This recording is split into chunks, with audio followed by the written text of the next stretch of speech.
la Biblia te dice: resistid al diablo y él huirá de vosotros. Pero en ningún lugar te dice que resista la carne. En ningún lugar te dice que resista la fornicación, sino que te dice: huye de la fornicación. Y eso lo aprendió José y estaba en el Antiguo Testamento, cuando la mujer de Potifar lo estaba tentando, lo estaba tratando de desubicar del propósito de Dios. José resistió. ¿Qué hizo José? Salió huyendo. Salió huyendo.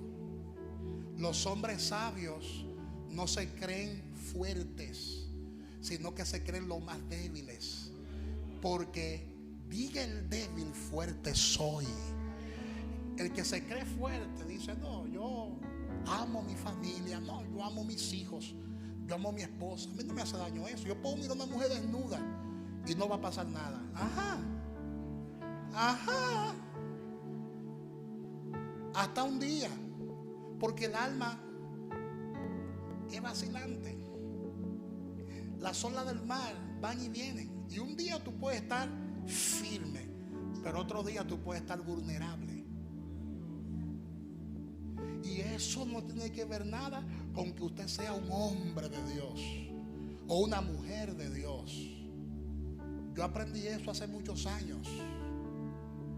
Todos estamos propensos a ser tentados. La palabra lo dice, que todos somos tentados. El mismo Jesús fue tentado en todo, pero hubo una diferencia, y es que en él no hubo pecado. Y si Jesús venció sin usar sus atributos divinos, porque Jesús venció la tentación como hombre, no fue como Dios. ¿Por qué? Porque Dios no puede ser tentado por el mal, ni él tienta a nadie. ¿Te das cuenta? Sino que cada uno es tentado cuando de su propia concupiscencia o deseo es atraído y seducido. Diga, la atracción y la seducción son armaduras que el enemigo usa para hacerte pecar. Entonces, ¿quién va a atraer a Dios? Por eso es que Dios no puede ser tentado. Entonces Jesús se sintió en un momento determinado atraído y seducido, porque para que haya tentación deben existir estos dos elementos: atracción y seducción. Ser atraído no es pecado, ser seducido no es pecado, porque eso es tentación. Pecado es caer en la trampa. Pecado es caer en la tentación. Entonces nosotros no podemos ignorar cómo es que el enemigo opera en esa área, porque de la única forma que el diablo nos puede detener es a través de la caída, de la tentación. Por eso debemos trabajar con nuestra alma, porque usted está bien hoy, pero no se sabe mañana. Muchas personas lamentablemente han caído en desgracias porque descuidaron esa parte importante. Dejaron de orar, dejaron de leer la palabra. Amén, hermanos. Dejaron de buscar a Dios con todo el corazón, y el enemigo lo engañó. ¿Y qué pasó? Se dieron a la trampa del enemigo. Así que dígale al que está a su lado: ha llegado el tiempo de que usted se mantenga en comunión con Dios, en su espíritu. Si tu espíritu está fortalecido, entonces va a dominar tu alma. Y si tu alma está liberada, entonces tu cuerpo va a actuar correctamente. ¿Cuántos dicen gloria a Dios? ¿Cuántos dicen gloria a Dios? El instrumento que Dios usa para liberar nuestra alma se llama la palabra. Diga, la palabra. La palabra es la que te va a liberar de toda raíz de amargura. La palabra es la que te va a liberar de todo resentimiento. La palabra es la que te va a liberar de la fornicación, del adulterio, del engaño. La palabra es la que te va a liberar de la tibieza espiritual. La palabra es la que te va a liberar de toda apatía espiritual. La palabra es la que te va a santificar. La palabra es la que te va a renovar. La palabra es la que te hará libre, completamente libre. Porque cuando cuando conocemos la verdad de la palabra, esa verdad nos hace libre. Un aplauso fuerte al Dios que vive. Y catalarabasaya, es la palabra la que te va a sanar. La palabra es como un bálsamo. Dígale al que está a su lado, la palabra es como un bálsamo. La palabra es como el mesón. El mesón en la Biblia era una sala de emergencia. ¿Cuántos recuerdan el mesón? Dice la palabra que un buen samaritano, cuando iba de camino a Samaria, lo asaltaron unos atracadores y lo dejaron casi muerto, dice la palabra. Pasó un sacerdote y cuando lo vio, siguió de largo, dando a entender que el representante de Dios en ese momento se había descuidado tanto que no vio la necesidad de su hermano, sino que lo juzgó por la apariencia, y cuando le vio moribundo, siguió de largo. Dice que luego pasó un levita, y cuando le vio, un levita le vio, siguió de largo. Los levitas eran los que servían en la casa de Dios, y los sacerdotes eran los que predicaban la palabra en la casa de Dios, dando a entender que había una crisis en el liderazgo. En el tiempo de Jesús había una crisis religiosa, había una crisis en el liderazgo. Solamente el liderazgo estaba pendiente a los recursos económicos, solamente estaban pendientes a las ofrendas, qué entraba y qué no entraba, cuáles son las estrategias que vamos a emplear para buscar más dinero. El liderazgo estaba enfocado en eso, y Jesús lo dijo, que habían hecho de su casa una cueva de ladrones porque estaban haciendo negocio dentro de la casa de Dios. Luego le explico eso por completo, porque esa enseñanza es fuerte, donde yo hablo ahí acerca del sistema religioso que existió en el tiempo de Jesús y que existe hoy en día. Cuando el liderazgo pone los ojos en la finanza, en el dinero, entonces su descuido espiritual es tal que pierde de vista el propósito de Dios. Y eso pasó con los sacerdotes y con los levitas en el tiempo de Jesús, que estaban condenando a los samaritanos porque no eran judíos. Y al mismo Jesús, que era judío, también lo estaban condenando porque decía la verdad. ¿Y quién es este que con tanta autoridad él está predicando lo que está predicando? ¿Por qué? Porque el corazón de esos sacerdotes y el corazón de esos levitas estaban engrosados. El corazón se había convertido en un corazón de piedra y no escuchaban la palabra que traía Jesús. Y la Biblia dice que ellos oían pesadamente. Y quien le hace la pregunta es un escriba religioso, y le dice a Jesús: ¿haciendo qué cosa yo voy a heredar la vida eterna?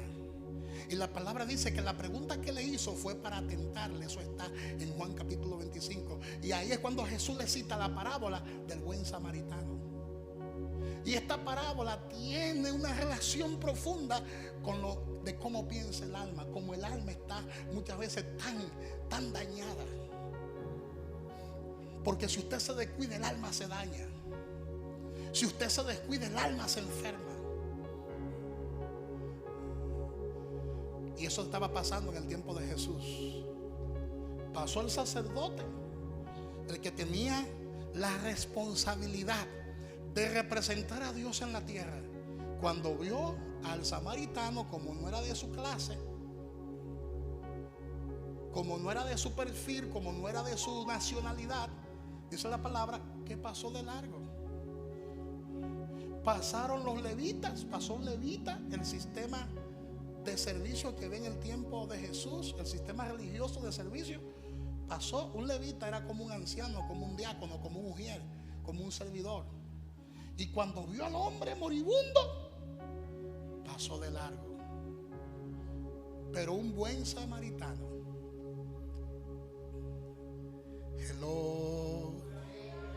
un buen samaritano. Por eso yo creo en la restauración, porque Dios hace mucho tiempo me reveló la restauración. Dice: un buen samaritano, cuando vio al moribundo, Dice que lo tomó en sus brazos. Dice que vendó sus heridas. Lo montó en su cabalgadura y lo llevó al mesón. ¿Cuántos dicen aleluya ahora? Lo llevó a un hospital exclusivo. El mesón era como una clínica privada, donde había un doctor en ese lugar que iba a atender al enfermo, al moribundo, por el tiempo que fuese. Y dice que el buen samaritano llevó al moribundo al mesón, a esa clínica privada, y lo dejó allí en buenos brazos. Sacó dinero y le pagó de antemano al doctor. Y le dijo: y si falta algo, cuando yo vuelva, te lo pago por completo. Y Jesús pregunta: ¿cuál de estos tres hizo uso de misericordia? ¿Cuál de estos tres actuó correctamente? ¿Cuál? No le quedó al escriba religioso judío que decirle a Jesús: el que tuvo de él misericordia fue el samaritano. Por lo tanto, quien actuó correctamente fue el samaritano.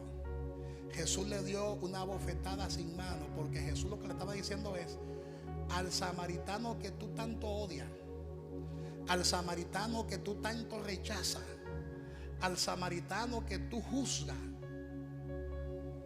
a ese samaritano fue que Dios usó para restaurar a ese hombre moribundo. El sacerdote judío no pudo hacer nada, Jesús le dijo.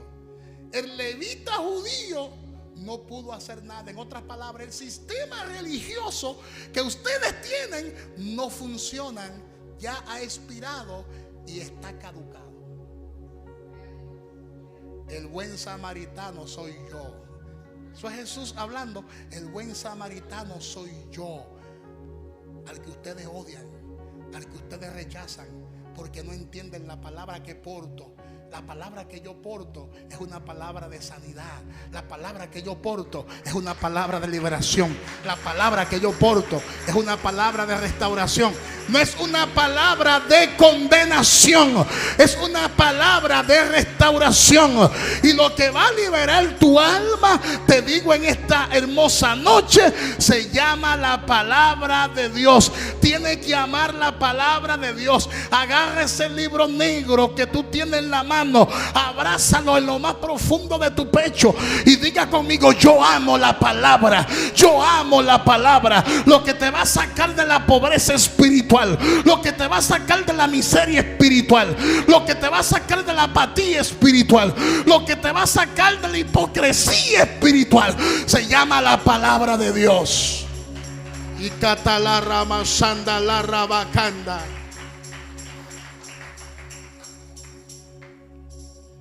Gloria a Dios. Dígale al que está a su lado: la palabra de Dios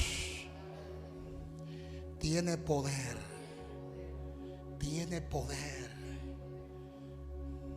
Lámpara de Jehová es el espíritu del hombre, la cual escudriña lo más profundo del corazón. ¿Por qué lámpara de Jehová es el espíritu del hombre? Porque ese espíritu, cuando renace, ese espíritu cuando nace de nuevo, tiene comunión. Comunión es el medio por el cual nosotros nos relacionamos con Dios, desarrollamos una relación íntima con el Señor. Ese espíritu también tiene intuición. Intuición es el testimonio interior por medio del cual el Espíritu Santo nos guía y nos habla. Es el conocimiento inmediato de una verdad sin la participación del razonamiento. Esa es la intuición, donde Dios habla de espíritu a espíritu. La voz de Dios usted no la va a escuchar con frecuencia de forma audible. No es que Dios no habla de forma audible, Dios habla de forma audible, pero esas son excepciones. No a todo el mundo Dios le ha hablado con voz audible. Ahora, Dios le habla a su pueblo constantemente a través de la intuición. O sea, la voz del Espíritu de Dios habla a tu espíritu.